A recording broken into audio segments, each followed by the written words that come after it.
Welcome back to the CBC News Network. Canada's public safety minister is launching a new campaign to help victims of human trafficking here in Canada. It's called the Blue Blindfold Campaign, and it's meant to raise awareness of the damage to people who are brought into Canada and forced to work in sweatshops or the sex trade against their will. Vic Taves says it's a growing problem in Canada, and he thinks the public, you, can help in the battle against traffickers. Here's what he said.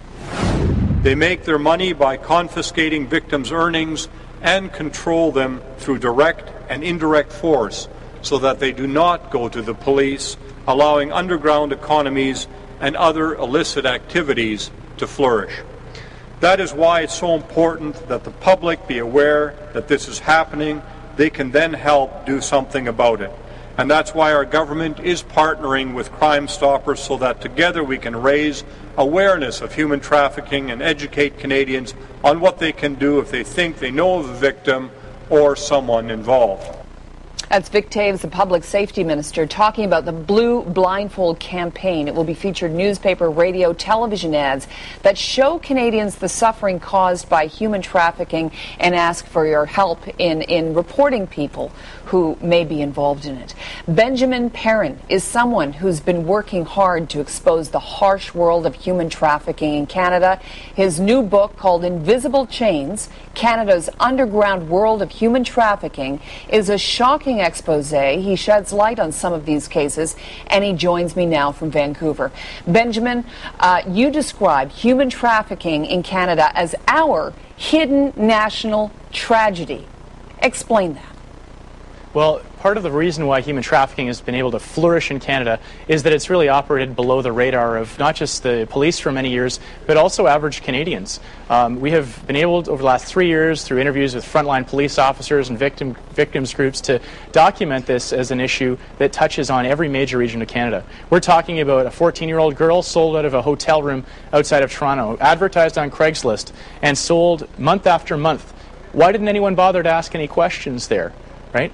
We typically mind our own business. That's the kind of typical attitude most people have. But human trafficking is a crime, though. Let me ask you about that, because people are going to say, what? How could that be? A 14-year-old girl sold on Craigslist. I mean, what did the ad look like?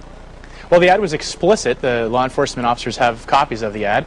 I've seen it. It's graphic. It's very clear what was being offered there. And any man who would have shown up for that would have been very clearly advised of her age by her appearance. That much is clear. But that didn't stop them from paying. So we're not expecting the men who were paid to abuse this girl to report it. They're not. They're paying for what they came to get. We're actually now asking Canadians to step up. This girl is in there day in and day out. Why isn't she at school, right? Where are those questions being asked? Well, human trafficking, again, is a crime that doesn't report itself. Now with this Crime Stoppers hotline, the operators have been told about the tips and indicators, and Canadians can report these cases. So it's a positive step forward today that the government has taken. How prevalent is this problem in Canada? We know that human trafficking is taking place across the country.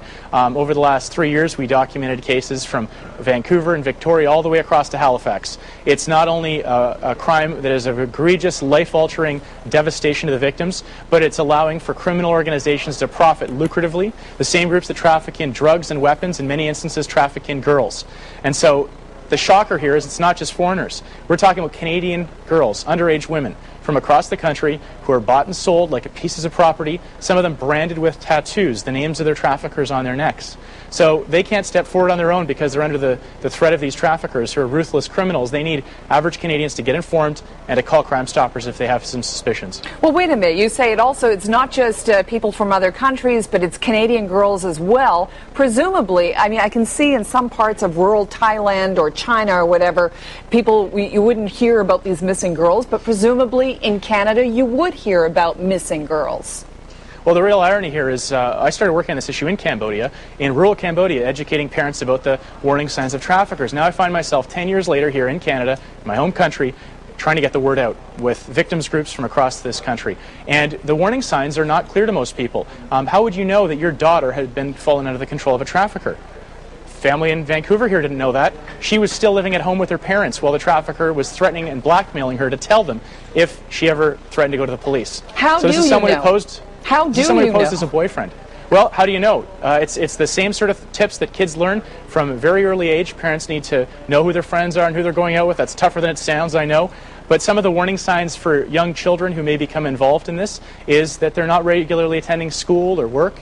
They have suddenly got a new boyfriend who's lavishing them with gifts. That's a very clear grooming tactic that most traffickers use. Hotel room keys that are found along personal belongings. Large amounts of cash. These victims are often in possession of that cash, but then their trafficker, of course, will confiscate it. So we know it's happening in our communities. It's not just in the large cities also. It affects rural communities as well. And places like Facebook have become a recruiting ground for traffickers to lure these young girls. How does Facebook do that?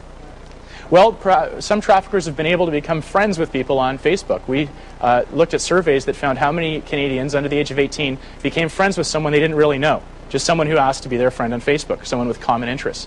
And over 50% of Canadians, young Canadians, have done that.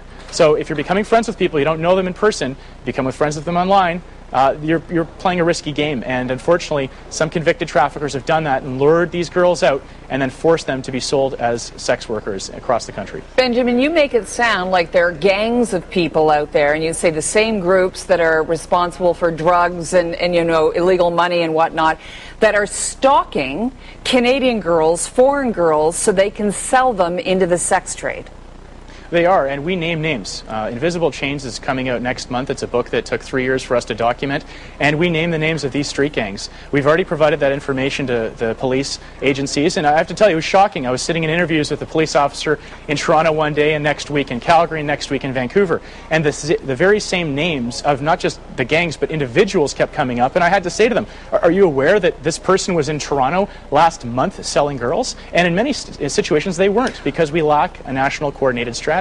That's something that Canada is really missing, is a national plan to coordinate not just law enforcement but also victim services. So that's really the next step that we need the government to take, although today's announcement is a positive step forward. I was going to ask you about that, your reaction. So positive step forward, you need a bigger strategy.